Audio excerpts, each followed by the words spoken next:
Bienvenidas y bienvenidos a esta nueva exploración de perspectivas sobre salud y bienestar. Hoy vamos a sumergirnos en las ideas del Dr. Ray Peat. Partimos de una sesión de preguntas y respuestas que me pareció bastante reveladora, sacada de una charla en video. Qué interesante. Siempre hay mucho que desempacar con Pete. Exacto. Y la fuente, bueno, es una colección bien variada de consultas de oyentes, ¿no? Tocan desde tendencias de fitness, nutrición, hasta el mundo a veces complejo de hormonas y suplementos. Hay bastante tela por acortar. Sin duda, temas que generan muchas preguntas. Nuestra misión aquí es, bueno, tratar de destilar las ideas clave, las respuestas más importantes, buscar esos puntos, esas perspectivas que quizás nos hagan ver cómo funciona nuestro cuerpo de una manera un poquito diferente. Cubriremos ejercicio, digestión, estrés, tiroides y bastante más. Empezamos a desentrañar esto. ¡Vamos! Suena bien. Ajá. Arranquemos entonces con algo que creo nos toca a muchos. Ejercicio y estrés. En la sesión, como que se cuestiona mucho de lo que hoy se considera fitness. Ujú. La idea central parece ser valorar más el movimiento que tiene un propósito, que se disfruta, en lugar de ese ejercicio forzado que, irónicamente, podría terminar aumentando el estrés. Se usa una frase curiosa: tolerancia a la falta de sentido, para describir esas rutinas que hacemos sin ganas, ¿no? Precisamente. Y lo ilustran con un ejemplo muy concreto. Cortar leña. Es una actividad útil, sí, puede ser gratificante, y funciona como ejercicio físico y a la vez como forma de liberar tensión. Claro, tiene un propósito real. Exacto. Contrasta totalmente con, no sé, pasar 45 minutos en una elíptica si la única razón es la obligación. Si no se disfruta, pues. Desde la perspectiva del estrés, hasta podría ser contraproducente. Tiene toda la lógica. Y me pregunto cómo aplica esto a, bueno, a situaciones más específicas. Por ejemplo, mencionaron mujeres de mediana edad buscando reducir el estrés crónico, el cortisol, aparte de conectar con la naturaleza, el sol. ¿Este tipo de ejercicio útil sería la recomendación? Exactamente. Actividades así, o incluso, bueno, usar mancuernas de forma significativa si no se tiene acceso a tareas físicas más demandantes. Se sugieren como beneficiosas. Y lo fascinante aquí es la conexión fisiológica que plantean. ¿A qué te refieres? Al estado muscular y el estrés. Músculos activos, que trabajan, que quizás crecen, tienden a producir testosterona. Esa es una hormona con efectos protectores. En cambio, músculos inactivos o bajo el influjo constante del estrés, como que tienden a favorecer que el colesterol se convierta en cortisol. Se perpetúa ese ciclo. Incluso la nutrición juega un papel. Mencionan que un aporte adecuado de calcio y fosfato puede tener un efecto relajante, a nivel muscular y general. Entendido. Si el estrés y el ejercicio están tan conectados al estado interno, eso nos lleva naturalmente a otro tema central que surgió: la digestión y la alimentación. A ver, hablemos de los lácteos. Un punto que genera mucha confusión. Se hizo una distinción importante, ¿verdad?, entre alergia e intolerancia. Así es, y es crucial diferenciarlas. La alergia es una reacción inmune, severa. Puede causar hinchazón, dificultad para respirar. Es una respuesta del sistema, peligrosa. Sí, sistémica. La intolerancia, en cambio, es una dificultad digestiva. La lactosa no se digiere bien. Puede causar un efecto laxante o, si hay desequilibrio en la flora, fermentación y gases. Eso es lo más común. Y aquí es donde la conversación se puso, para mí, particularmente interesante. Se sugirió que la intolerancia a la lactosa frecuentemente está ligada a una baja función tiroidea. ¿Cómo es esa conexión? Es una idea central en esta perspectiva, sí. Se plantea que al mejorar la función tiroidea, mejora la capacidad para digerir lácteos, notablemente. Incluso mencionaron estudios donde personas de grupos, considerados genéticamente intolerantes, lograron inducir la producción de lactasa. La enzima. La enzima, sí, con exposición gradual a pequeñas cantidades de leche. Parece que esa enzima, presente en la infancia, puede reactivarse o mantenerse si las condiciones metabólicas son las adecuadas. ¿Eso implicaría que si alguien desarrolla intolerancia más tarde en la vida? ¿Podría ser una señal? ¿Una señal de que su función tiroidea está, digamos, disminuyendo con la edad? Esa es la hipótesis que se maneja, sí. Podría ser un indicador de un metabolismo general que se está enlenteciendo. Y la tiroides es un regulador clave de esa velocidad metabólica. Fascinante. Y relacionado con la noche, el metabolismo, ¿qué hay del bruxismo? Ese rechinar de dientes.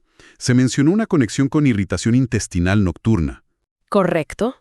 Aparentemente, esta irritación intestinal se agudiza cuando cae el nivel de azúcar en sangre durante la noche. Esta caída no solo aumenta la irritabilidad general del sistema nervioso, del sistema inmune, sino que también provoca que el intestino irritado produzca más serotonina. Vaya, es una cascada compleja entonces. Intestino irritable, hipoglucemia nocturna, neurotransmisores alterados. Y se manifiesta como bruxismo. Vaya red de conexiones. Ahora, cambiando a otro alimento, los vegetales crudos. Mucha gente los ve como lo más saludable del mundo, pero hubo una anécdota experimental con ratas que, bueno, da que pensar.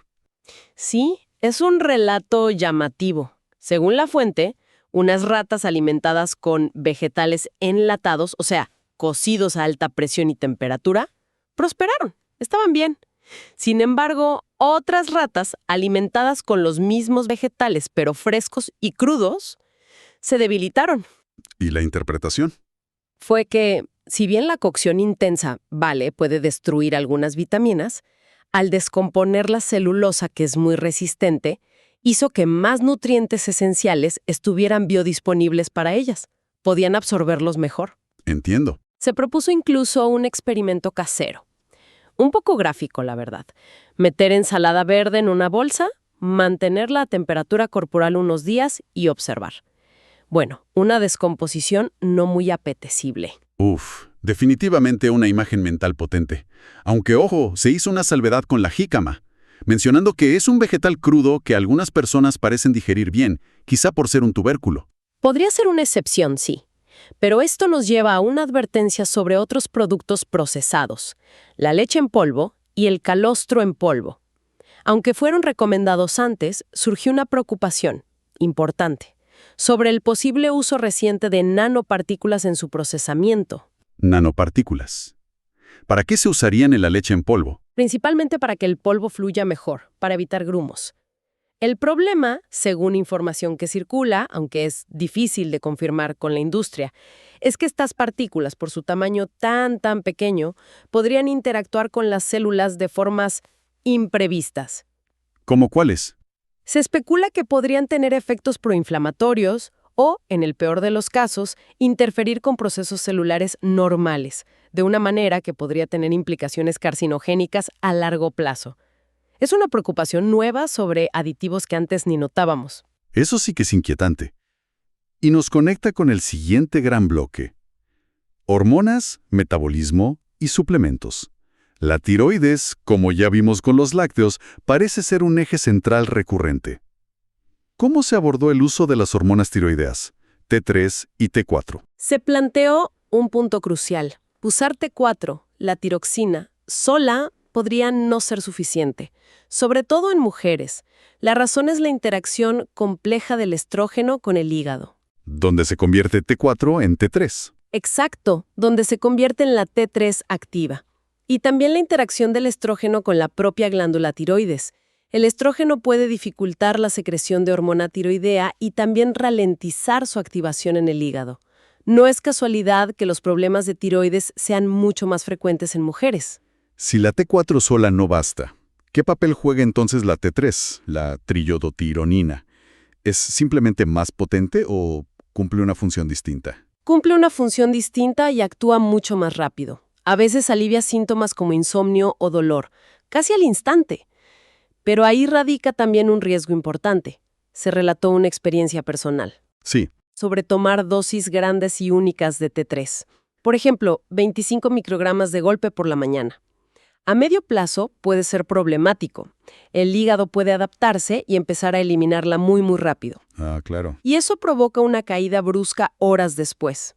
Esta caída podría generar síntomas severos, incluyendo, en el caso que contaron, arritmias cardíacas. Eso suena bastante serio. ¿Cuál sería entonces un enfoque más seguro, más equilibrado, según esta perspectiva? Se sugirió una posible estrategia combinada. Usar T4, quizás tomada por la noche, para mantener un nivel estable de base, y complementarla con dosis pequeñas de T3, del orden de 5 o 10 microgramos, repartidas durante el día, posiblemente con las comidas, para una absorción más gradual. Interesante. Y curiosamente, se mencionó también que la propia T3 puede ayudar al hígado a deshacerse del exceso de estrógeno y a activar la T4 que ya está circulando. Es como un ciclo que se retroalimenta. Muy claro.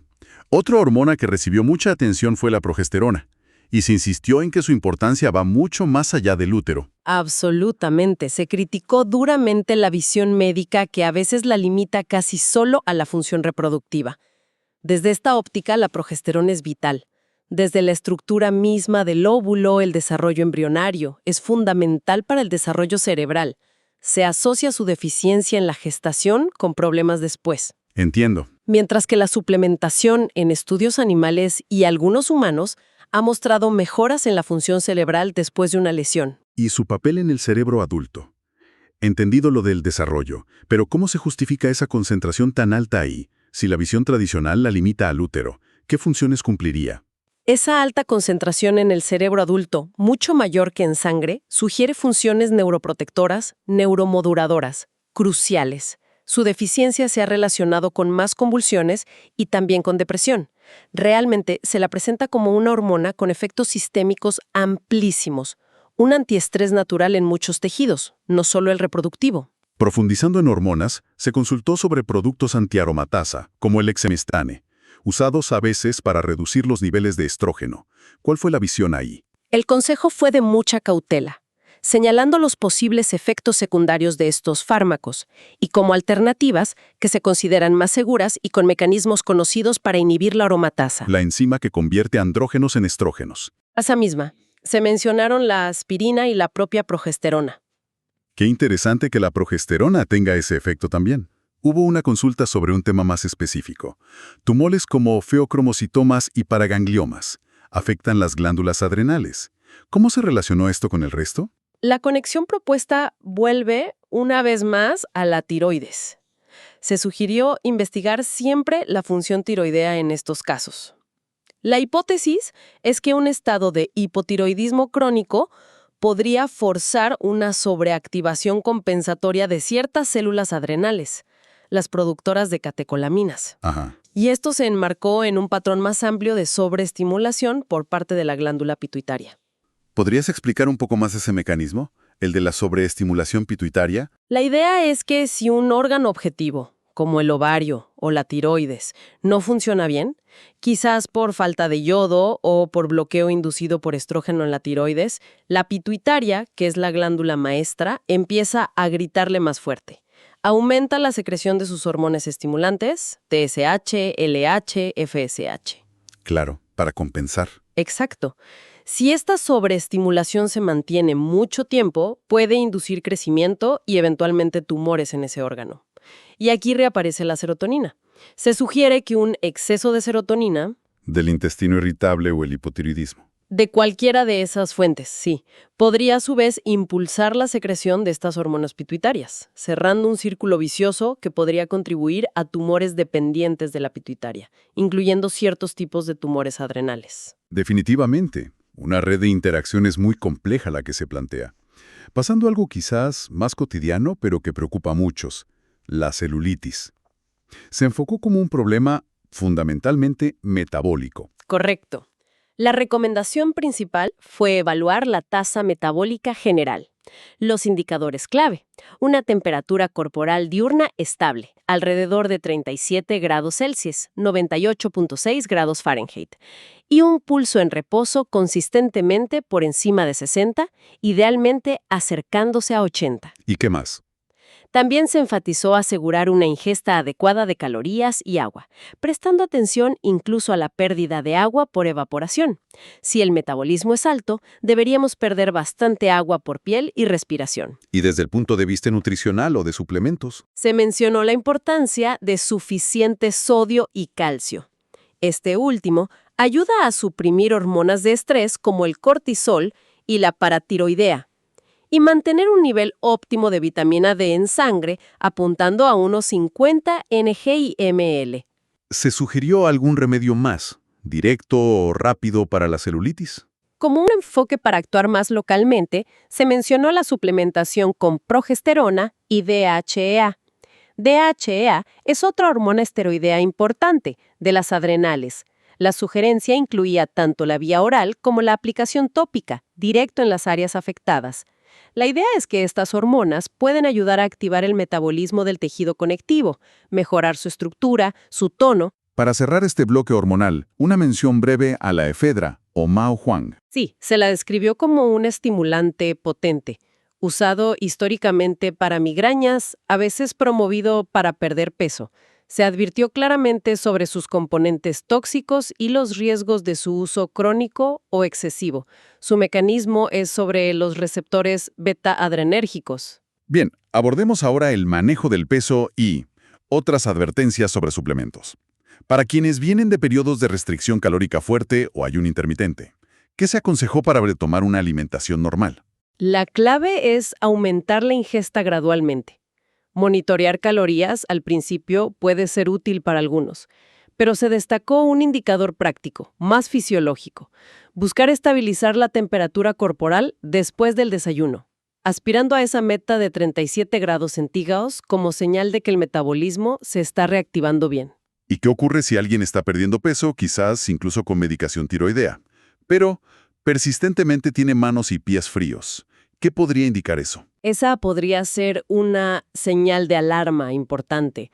Podría indicar que, a pesar de perder peso, el cuerpo está operando en un estado de estrés crónico, con niveles elevados de cortisol, adrenalina, probablemente porque la nutrición sigue siendo insuficiente para las demandas reales. O sea, no cubre lo que necesita. Exacto.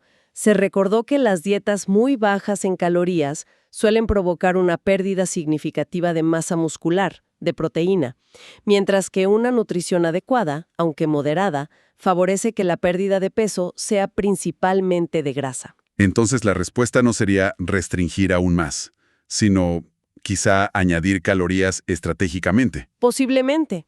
La sugerencia fue considerar añadir calorías, especialmente carbohidratos, mencionando el jugo de frutas como buena fuente de azúcares fáciles de usar y potasio, que protege a la proteína muscular. Y, una vez más, usar la temperatura corporal como guía para ajustar la ingesta. Hubo una anécdota personal compartida sobre la vitamina C sintética que me pareció particularmente llamativa. Sí, un relato en primera persona. Describió éxito inicial usando dosis bajas, 100 miligramos, de vitamina C sintética, para controlar una alergia severa a la hiedra venenosa. Sin embargo, años después, al cambiar a un producto más barato y usar dosis más altas, 500 miligramos, empezó a experimentar síntomas persistentes de resfriado, de alergia. Y la observación fue más allá de su propia experiencia, ¿no? Exacto. A raíz de eso, empezó a preguntar a otras personas con inflamaciones crónicas, sinusitis, goteo posnasal, tos crónica, incluso hemorroides, si tomaban suplementos de vitamina C sintética. Y descubrió, para su sorpresa, que un número significativo reportaba mejoría al suspender el suplemento. Vaya. Esto abre interrogantes, ¿no?, sobre si el problema es la forma sintética del ácido ascórbico en sí o quizás contaminantes en los productos más baratos. Sin duda, algo a tener en cuenta con un suplemento tan común. Y para terminar, una advertencia muy seria sobre el MSM. Primero, para poner en contexto, el MSM es un compuesto de azufre orgánico. Mucha gente lo toma para aliviar inflamación, dolor articular. Dicho esto, se relató una historia extremadamente impactante y probablemente muy inusual, de una paciente que, según se informó, sufrió una especie de combustión, una reacción química violenta durante una cirugía. ¿Una combustión? Suena casi increíble y muy alarmante. La hipótesis que se manejó en ese caso fue que estaba tomando dosis masivas de MSM como parte de un tratamiento alternativo contra el cáncer, y alguna vía metabólica anómala llevó a esa reacción extrema. Se usó como un ejemplo límite, para ilustrar lo poco que a veces se comprende sobre efectos a largo plazo, dosis adecuadas, interacciones de suplementos que se venden libremente. Claro. Para la inflamación, que es la razón principal por la que la gente recurre al MSM, la recomendación fue enfática: buscar y abordar las causas subyacentes. ¿Causas como cuáles, por ejemplo? Se mencionaron varias posibilidades. Un nivel bajo de azúcar en sangre crónico, que genere estrés. Un exceso de aceites vegetales poliinsaturados, los PUFAs, en la dieta. Un desequilibrio entre fosfato y calcio. Problemas en la función paratiroidea. A menudo se sugirió que simplemente reducir o evitar el consumo excesivo de frutos secos y semillas. Que son altos en pufas, oxalatos. Exacto, y otros potenciales irritantes. Eso solo ya puede marcar una diferencia significativa en los niveles de inflamación. Lo que emerge al revisar todas estas respuestas es, bueno, una visión profundamente interconectada de la fisiología. Vemos cómo la función tiroidea se relaciona con la digestión, el manejo del estrés, el equilibrio hormonal, incluso nuestra respuesta a alimentos como los vegetales crudos o suplementos específicos. Totalmente. El hilo conductor parece ser la importancia crítica de un metabolismo energético eficiente, saludable, como la base sobre la que se construye todo lo demás. Optimizar la producción y uso de energía a nivel celular es, desde esta perspectiva, la piedra angular. Definitivamente. Y es una perspectiva que, la verdad, desafía muchas ideas convencionales. La posible desventaja de un exceso de vegetales crudos, las serias dudas sobre suplementos tan populares como la vitamina C sintética o el MSM, es un recordatorio potente de la necesidad de mantener un pensamiento crítico, de mirar más allá de las recomendaciones habituales en salud. Exacto, de no dar nada por sentado. Y para dejar una reflexión final, si la función tiroidea y el estado del metabolismo energético realmente influyen en tantas áreas distintas como sugiere esta visión, ¿qué señales sutiles de nuestra propia salud metabólica podríamos estar ignorando en el día a día? Más allá del peso o la energía evidente, quizás deberíamos prestar más atención a nuestra temperatura corporal basal, al pulso en reposo. A la calidad del sueño, a la digestión. Exacto. ¿Podrían ser esos los verdaderos indicadores de nuestro estado interno? Queda para pensar. Una buena pregunta para cerrar. Gracias por acompañarnos en esta inmersión en las ideas de Ray Peat. Hasta la próxima.